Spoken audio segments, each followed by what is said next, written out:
Welcome student. আজ আলোচনা করব টিচিং অ্যান্ড রিসার্চ অ্যাপটিটিউড অর্থাৎ পেপার 1 এর হায়ার এডুকেশনের প্রিভিয়াস ইয়ার কোশ্চেন অ্যান্ড অ্যান্সারের ভিডিও ক্লাস সিরিজ শুরু করেছিলাম, তার 7th video class.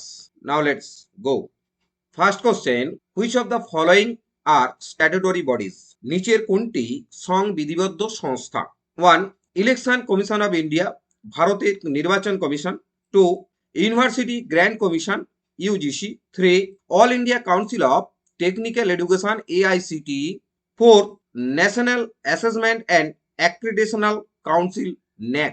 Select the correct answer from the code given below. অর্থাৎ এখানে এই যে চারটে অপশন দেওয়া রয়েছে, এই চারটে অপশনের মধ্যে কোনগুলি সংবিধিবদ্ধ বা statutory bodies? Statutory bodies are non constitutional bodies that are created by an act of parliament and make rule and regulation on behalf of the government. সংবিধিবদ্ধ সংস্থা কিংবা অসংবিধিবদ্ধ সংস্থা যা সংসদের একটি আইন দ্বারা গঠিত হয় এবং বিধিবিধান তৈরি করে। ইউনিভার্সিটি গ্র্যান্ড কমিশন বা UGC established by the UGC act 1956। বিশ্ববিদ্যালয় মঞ্জুরি কমিশন এটি 1956 খ্রিস্টাব্দে ইউজিসি আইন বা ইউজিসি অ্যাক্ট দ্বারা গঠিত হয়। All India council of technical education, AICTE established by the AICTE Act 1987। 1987 এ AICTE Act দ্বারা AICTE গঠিত হয়। National assessment and accreditational council, NAC, এটি ইউজিসি অ্যাক্ট 1956 দ্বারা গঠিত হয়। অর্থাৎ এই তিনটি হচ্ছে এখানে স্ট্যাটুটরি বডিজ, অর্থাৎ answer B are correct. The Election Commission of India is not a statutory bodies. এটি সংবিধিবদ্ধ সংস্থা নয়, but a constitutional body that derives its powers and authorities from the Indian Constitution.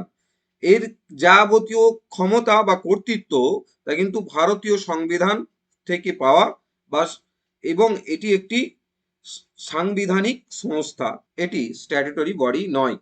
অর্থাৎ ইলেকশন কমিশন অফ ইন্ডিয়া এটি কেবলমাত্র statutory body নয়, বাকিগুলি সবই স্ট্যাটুটরি বডি। অর্থাৎ answer B are correct. Next, which of the following statement are not correct in respect of the Rajya Sabha?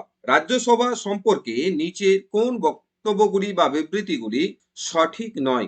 1. It has same power as those of Lok Sabha, অর্থাৎ লোকসভার মতোই রাজ্যসভার সমান ক্ষমতা রয়েছে। 2. It can pass a vote on no confidence against the council of minister, এটি মন্ত্রী পরিষদের বিরুদ্ধে অনাস্থা ভোট পাস করতে পারে। 3. It can amend A money বিল, এটি একটি অর্থ বিল সংশোধন করতে পারে। 4th, it can dissolve during the emergency, এটি জরুরি অবস্থাকালীন ভেঙে দেওয়া যেতে পারে বা দূরীভূত করা যেতে পারে। Select the correct answer from the code given below. এখানে হচ্ছে যে চারটি অপশন দেওয়া রয়েছে, এই চারটি অপশনের মধ্যে কোনটি রাজ্যসভা সম্পর্কে সঠিক বিবৃতি নয় সেটি উল্লেখ করতে হবে। The Rajya Sabha has some power and function that are different from those of Lok Sabha, Lok Sabha থেকে কিছু ক্ষমতা এবং পাওয়ারের দিক থেকে আলাদা রয়েছে।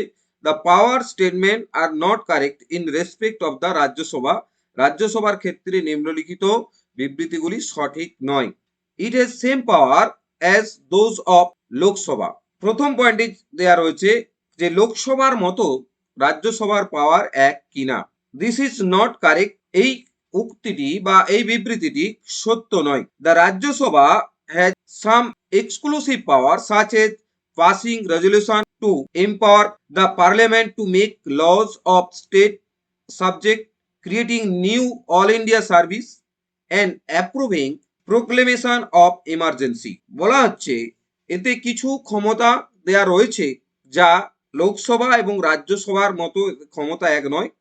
লোকসভা রাজ্যসভার কিছু অতিরিক্ত ক্ষমতা রয়েছে, যেমন আইন প্রণয়নের ক্ষমতা, পাশ করানো, নতুন সর্বভারতীয় পরিষেবা তৈরি করা এবং জরুরি অবস্থা ঘোষণা এবং অনুমোদন করা।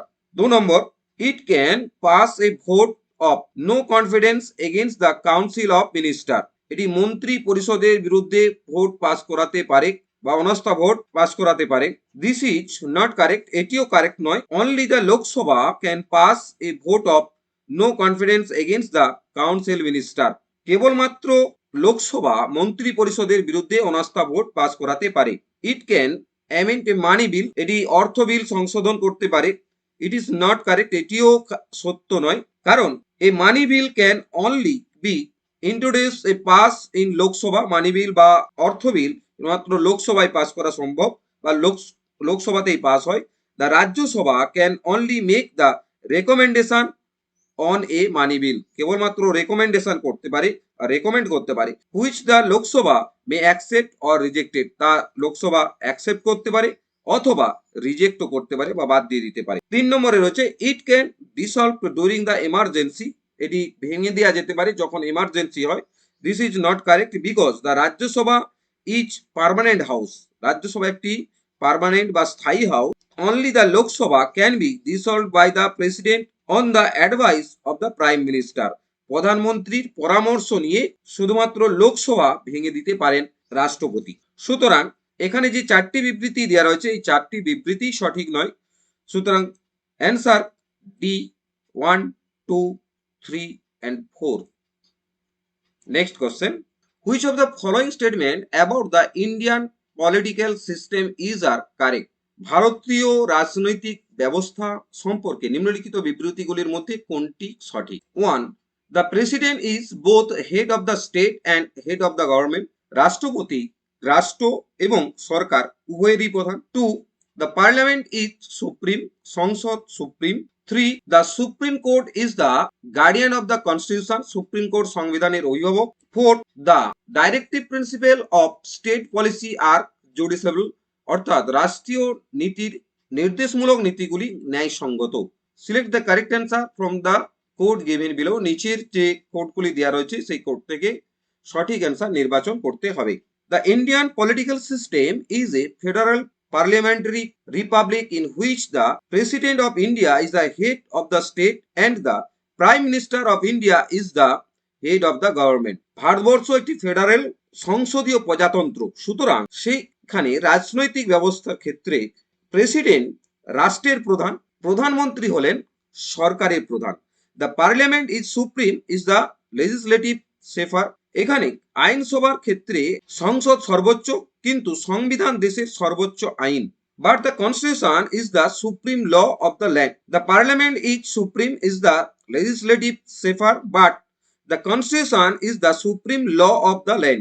আইনসভার ক্ষেত্রে সংসদ হচ্ছে যে সুপ্রিম কিন্তু সংবিধান দেশের সর্বোচ্চ আইন। The supreme court is the guardian of Indian constitution and the protector of fundamental rights. Supreme court অভিভাবক হিসাবে কাজ করে কনস্টিটিউশনের বা হচ্ছে সংবিধানের এবং মৌলিক নীতিগুলিকে প্রোটেক্ট বা রক্ষা করেন। The directive principal of state policy are non justiciable guidelines for the government to promote social welfare and justice. রাষ্ট্রীয় নীতির নির্দেশমূলক নীতিগুলি সামাজিক কল্যাণ ও ন্যায় বিচার প্রচারের জন্য সরকারের জন্য অন্যায় বিচার যোগ্য নির্দেশিকা। The president is both head of the state and head of the government. This is not correct because the president is only the head of the state and prime minister head of the government. The directive principle of the state policy are judiciable, অর্থাৎ নির্দেশমূলক নীতিগুলি ন্যায়সঙ্গত। This is not correct because the directive principle are not enforceable by courts unlike the fundamental rights. এটি সঠিক নয় কারণ নির্দেশমূলক নীতিগুলি অধিকার এর বিপরীতে আদালত দ্বারা প্রয়োগযোগ্য নয়। এখানে সঠিক অ্যান্সার বি 2, 3 and 4। আজকের ভিডিও ক্লাস এখানে শেষ করছি। ভিডিওটি কেমন লাগলো কমেন্ট করুন, বন্ধুদের শেয়ার করুন। চ্যানেলটিতে নতুন এসে থাকলে সাবস্ক্রাইব করে পরের ভিডিও ক্লাসের নোটিফিকেশনের জন্য অপেক্ষা করুন। Thank you.